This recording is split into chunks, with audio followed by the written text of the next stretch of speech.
इस बुलेटिन में। बढ़ते हेडलाइंस के बाद खबरों की ओर। तो अधिवक्ता राजीव कुमार से जुड़ा ये मामला है जिसमें रांची की ईडी टीम उन्हें कोलकाता से लेकर आ गई है। उनका मेडिकल कराया गया है। बता दें कि ईडी ने राजीव कुमार को 8 दिनों के रिमांड पर लिया है। पिछले 31 जुलाई को कोलकाता पुलिस ने उन्हें 50 लाख रुपए के साथ गिरफ्तार किया था, लेकिन उसके बाद मनी लॉन्ड्रिंग से मामला जुड़े होने की वजह से ईडी ने इसकी मांग की कि राजीव कुमार को उन्हें देना चाहिए और हाईकोर्ट में इसके बाद अपनी दलील पेश करने के बाद अधिवक्ता राजीव कुमार को ईडी ने हिरासत में लिया 8 दिनों के। हाईकोर्ट ने 8 दिनों की हिरासत में ही रिमांड पर दिया। ईडी को 14 दिनों की रिमांड मांगी गई थी।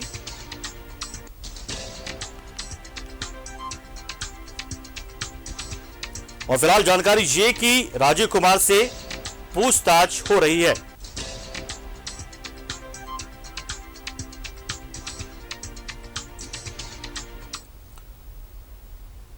और हमारे सहयोगी शहनवाज इस खबर पर पूरी जानकारी देने के लिए हमारे साथ सीधा जुड़ रहे हैं। शहनवाज, निश्चित तौर पर देखिए, चूंकि ये मनी लॉन्ड्रिंग का मामला भी बन जाता था, ऐसे में ईडी ने रिमांड की पेशकश की थी, रिमांड मांगा था हाईकोर्ट से। 8 दिन की रिमांड ही मिल पाई है। क्या कुछ हो रहा है वहां पर अभी?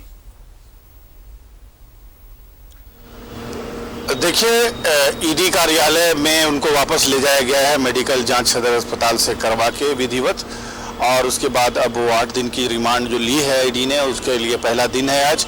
और पहले दिन हालांकि रविवार की छुट्टी है, लेकिन फिर भी ईडी के अधिकारी लोग पहुंचे हैं अपने कार्यालय में और पूछताछ शुरू हो गई है। अब रहा सवाल की घटनाक्रम के बारे में तो सबको पता ही है, लेकिन राउंड अबाउट यही है कि उनको ईडी ने अपने हिरासत में लेने की मांग की थी और 14 दिन की रिमांड मांगी थी, लेकिन 8 दिन की रिमांड मिली है। और उनको कल रात 11 बजे ही रांची ला करके ईडी ऑफिस में रखा गया था और सुबह मेडिकल जांच में लाया गया। राजीव कुमार बिल्कुल स्वस्थ दिख रहे थे। उन्होंने आई कांटेक्ट भी किया, हम लोगों से हाय हेलो भी किया। हालांकि कोई ऑफिशियली कोई स्टेटमेंट या बातचीत कोशिश की हमारे कुछ मीडिया कर्मियों ने, लेकिन उन्होंने कुछ बातचीत नहीं की क्योंकि वो ईडी की हिरासत में है, इसलिए कुछ कहना उनके लिए ठीक नहीं होगा।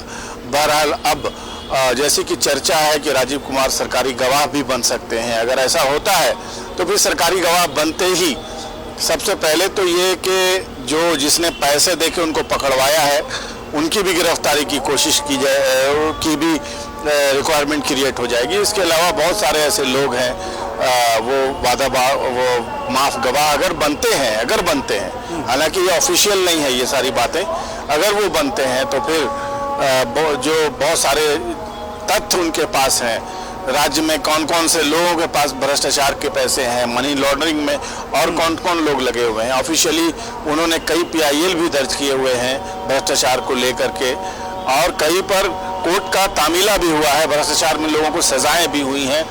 और ये अलग बात है कि अंत में एक मामले में वो भी गिरफ्त में आ गए और उनको भी उन्हीं प्रक्रिया से गुजरना पड़ा जिसको वो हमेशा दूसरे के लिए चुना करते थे या वो ढकेलते थे लोगों को। यही नियति है, यही दुनिया है। बहरहाल कानून सबके लिए बराबर है। जब CID की टीम छापेमारी के लिए आई, यहाँ पर पहुंची थी बंगाल पुलिस, तो बहुत सारे संपत्ति का भी खुलासा हुआ था। क्या ईडी उन मामलों में भी अपने हाथ डालेगी कि बहुत सारे अगर बेनामी संपत्ति या किस तरह की संपत्ति इन्होंने जमा की है, तो क्या उस पर भी ईडी का फोकस होगा? बिल्कुल होगा, क्योंकि CID ने जो पेपर्स ईडी को सौंपे होंगे कि ये आरोप है इन पर, ये हमारी टीम ने जाकर के छानबीन किया है इन्हीं आधार पर, इनके पास ये बेनामी संपत्ति है कि ये नामी संपत्ति है, जो कुछ भी उनके पास से मिला था छापेमारी में CID को रांची में, हो सकता है कि रांची से बाहर भी उनकी संपत्ति हो। अब उनको एक एक के बारे में सफाई देनी पड़ेगी।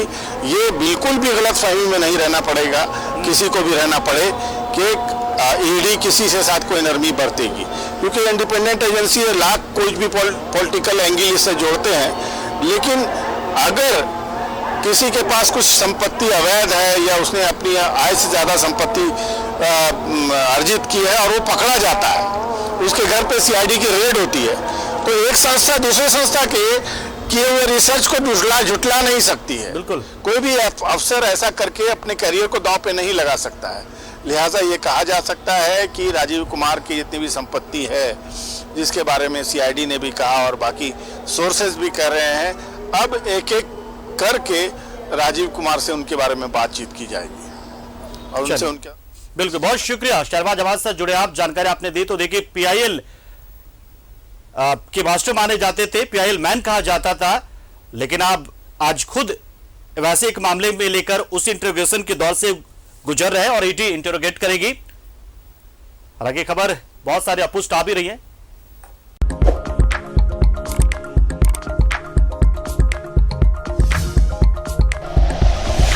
Like and share videos, subscribe करें हमारा चैनल और प्रेस करें बेल आइकॉन। न्यूज़ 11 भारत, सच है तो दिखेगा।